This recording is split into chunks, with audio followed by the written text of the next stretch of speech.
Hi guys, EV Daryl coming at you. We're doing another charger chat. This is number 5, where we do 10 minutes or less-ish of talking about charging, and I'm in a different charger every time. Currently I'm at the Circle K charger. It's the DC fast charger or level 3 charger, whatever way you want to look at it. I'm currently drawing 122 kW to the car, to my 2024 Tesla Model Y. And we'll talk for a few minutes, and I will show you my adapter. I have an adapter that pops on. You've seen it probably a couple of times in some other videos, but let me adjust this camera and I'll be right back with you. Okay, I'm back. If you saw yesterday's video, I talked about some issues we had in Chicago with a level 2 charger. This is really going to piggyback on top of that. At the Circle K, I'm watching these people get gas, and they're all swiping their credit card, punching in their zip code or loyalty card information, and then they get gas. They're here, they've been averaging about what looks like about 10 to 15 minutes each car. And I think that's normal. But what happened to me was, it's just not simple.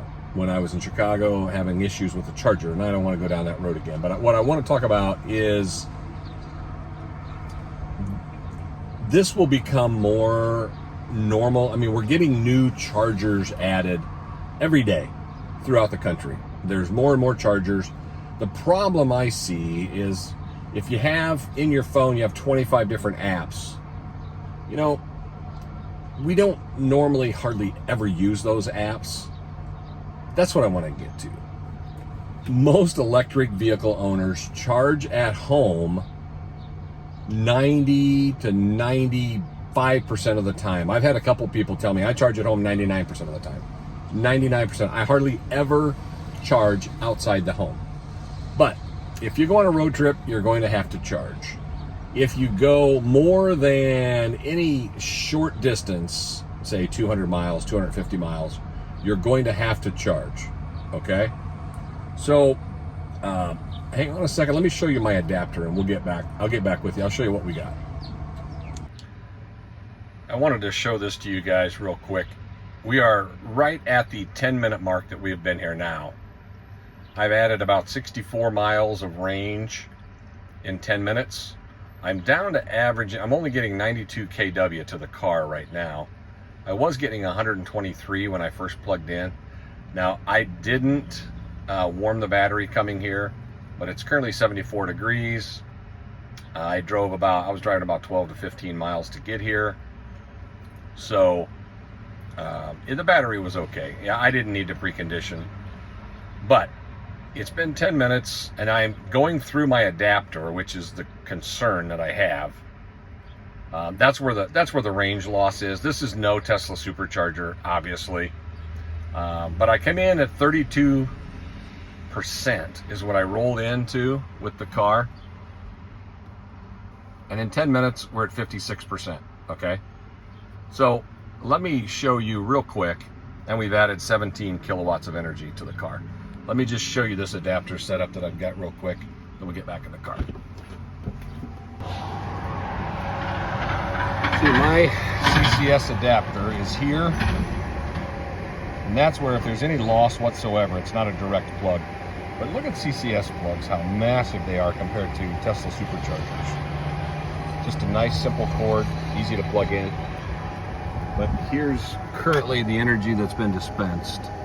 About 20 kilowatts to the car, 57% where we're at. Stand by. So, I need all of these chargers to be online. I like the EVgo, the GM Energy, Electrify America. It's nice to have them online. The Tesla superchargers are the bomb. You just roll up, plug in, you're done. You get as high as 256 kW, now just for a short few seconds, but you can charge fast, lightning fast there. But these are all needed because as they grow, and they're all going to start adding NACS cords. As you saw, that big bulky CCS one is ridiculous. That cord it's terrible. But excuse me, they're going to add, some of these are going to switch cords and have one maybe CCS cord and one NACS cord. More and more cars starting in 2026 and some in 2025 are adding the NACS plug in their car. So, I'm sorry, that's the Tesla supercharging cord, or the North American charging standard.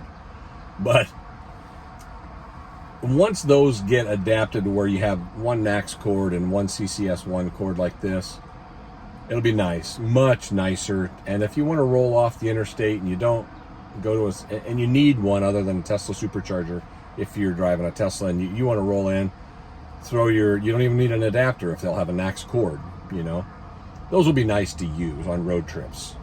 But again, is that 10% of the time? Is that 5% of the time? Is it 2% of the time? I mean, that's what the bottom line is. How often are you going to even need that?